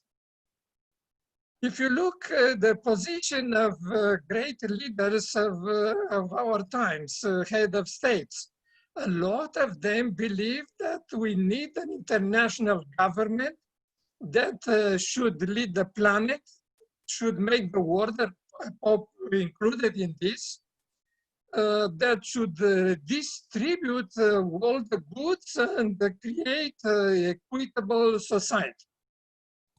Well, for me, this is not according to God's plan. Men try to do this at the Tower of Babel. And what God did with their plan, they spread them all over the earth because he mixed up their languages.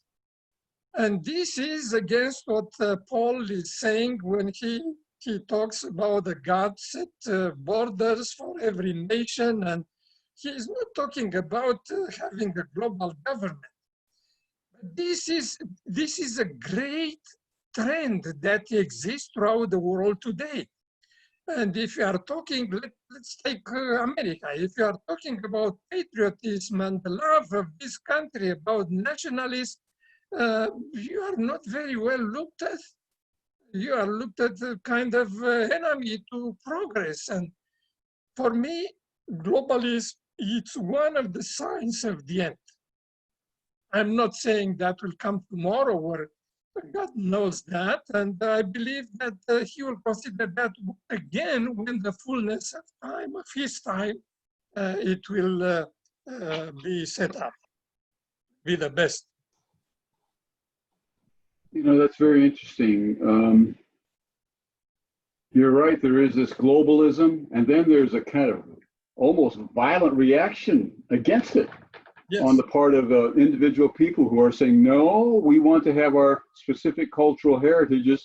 We don't want to be all homogenized. And your appeal to the Tower of Babel suggests that God's will is that we have more diversity than some would prefer.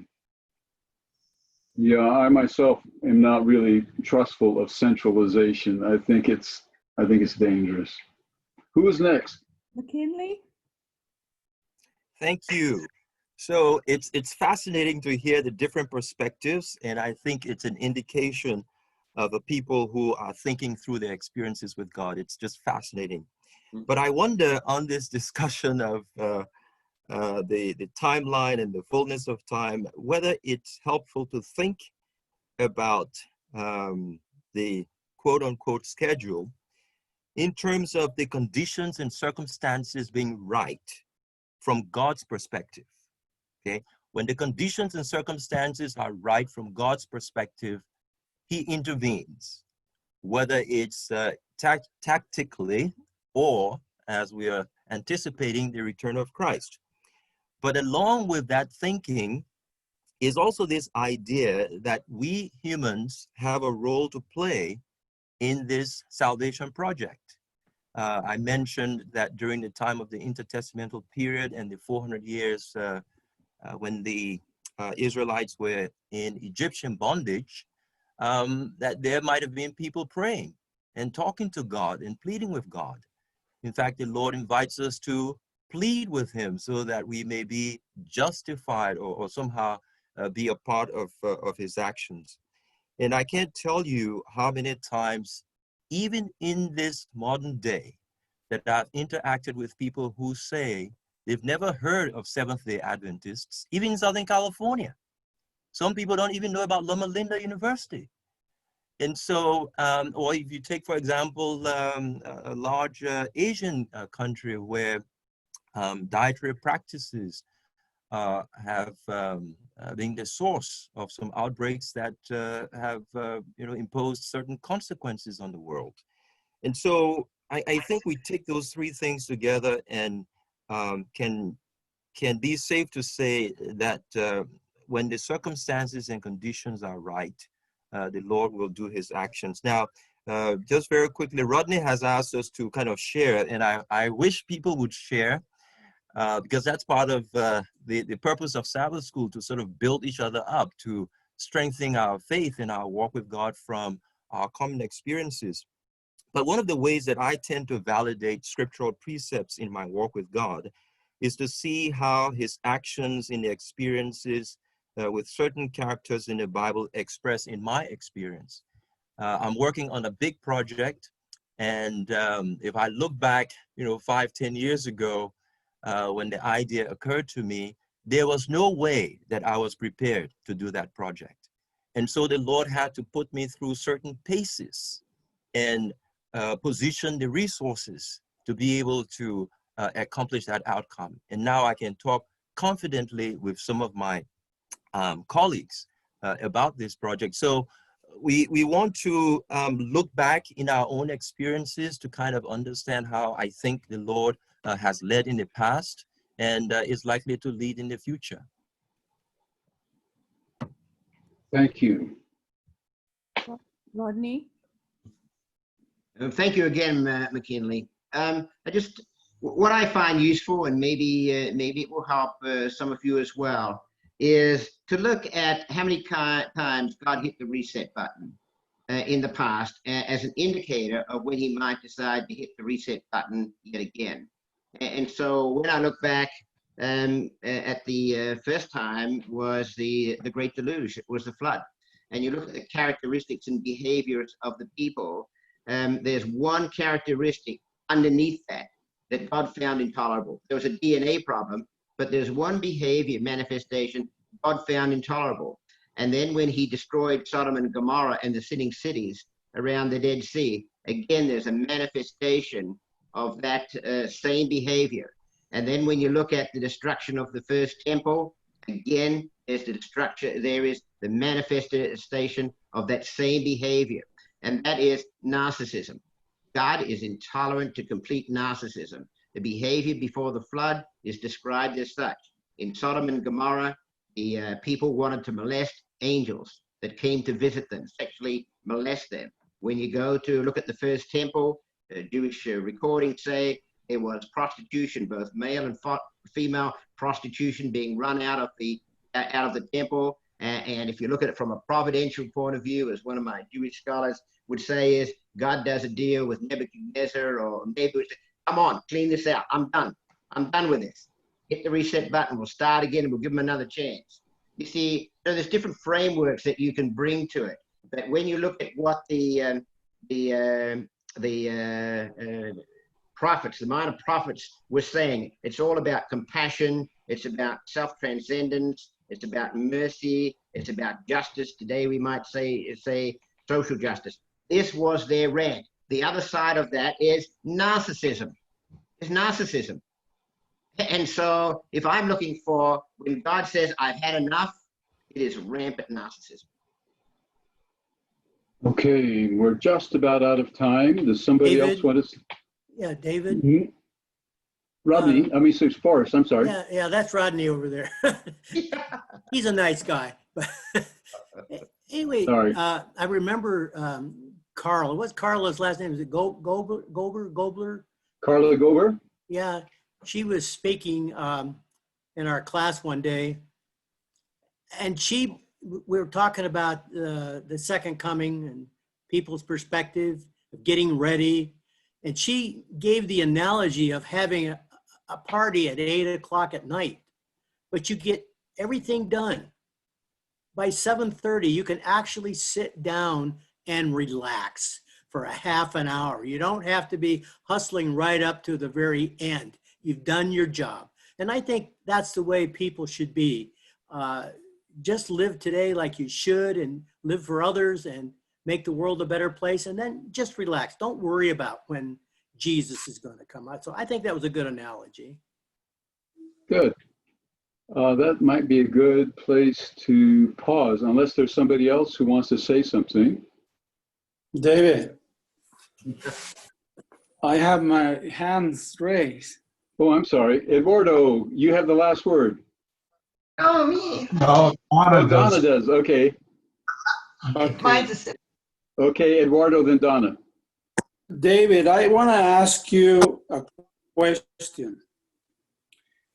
Sister Juan mentioned that, are you listening? I am, yes. Okay.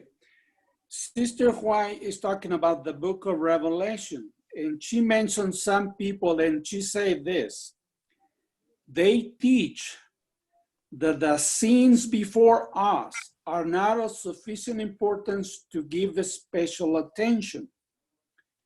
And I have the impression that our School of Theology are teaching that those prophecies are not of sufficient importance to give them a special attention. But look what Sister White said. I pray that every church member, every working in our institution might feel the depth of his being, that the end of all things is at hand. And I think that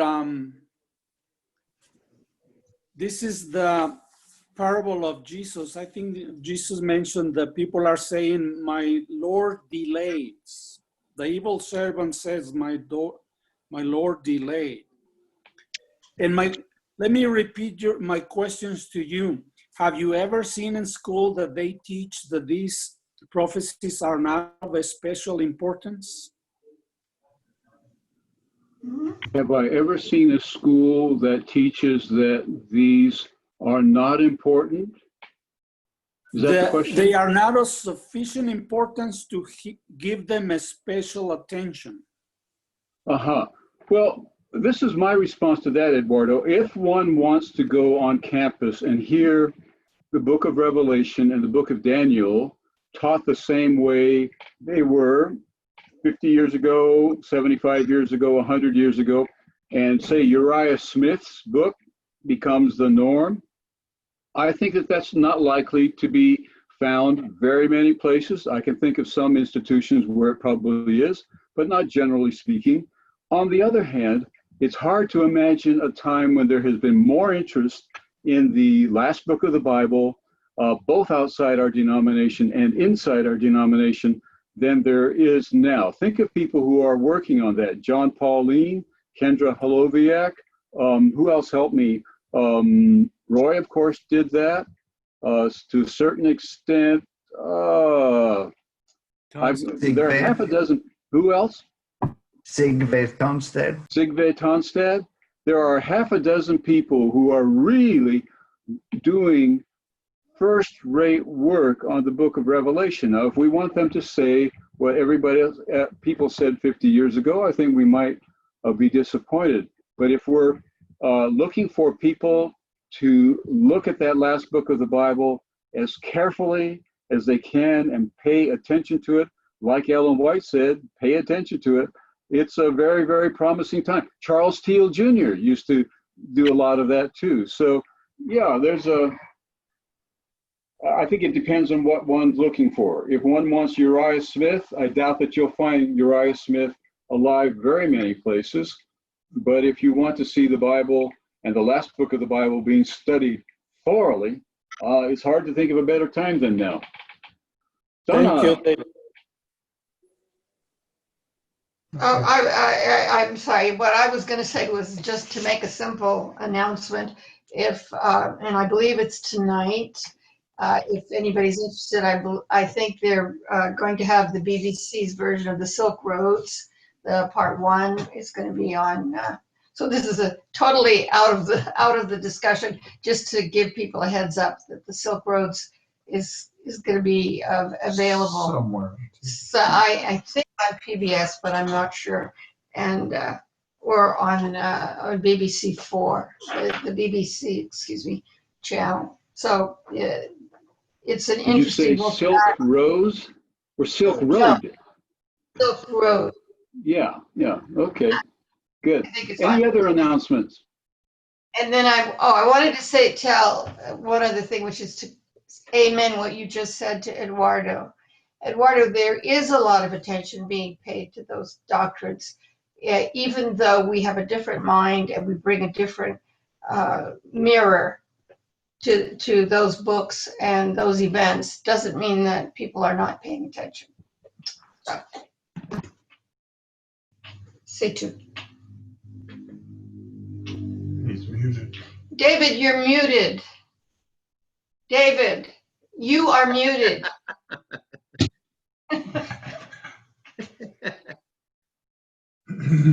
Maybe that's just as well. I'm just saying that the apocalyptic literature is being studied both inside of our church and outside of it, like it hasn't been earlier in my lifetime anyway. I saw John Jones. Do you want to comment on that at all, John? Just one word comment, amen. Okay. Thank you. All right, here's the benediction. Those of you who want to stay by are surely welcome, but this ends our meeting formally. The Lord bless you and keep you. The Lord make his face to shine upon you and be gracious to you. The Lord lift up his countenance upon you and give you peace. Amen. Amen. Bye. Thank you, David. Rodney, there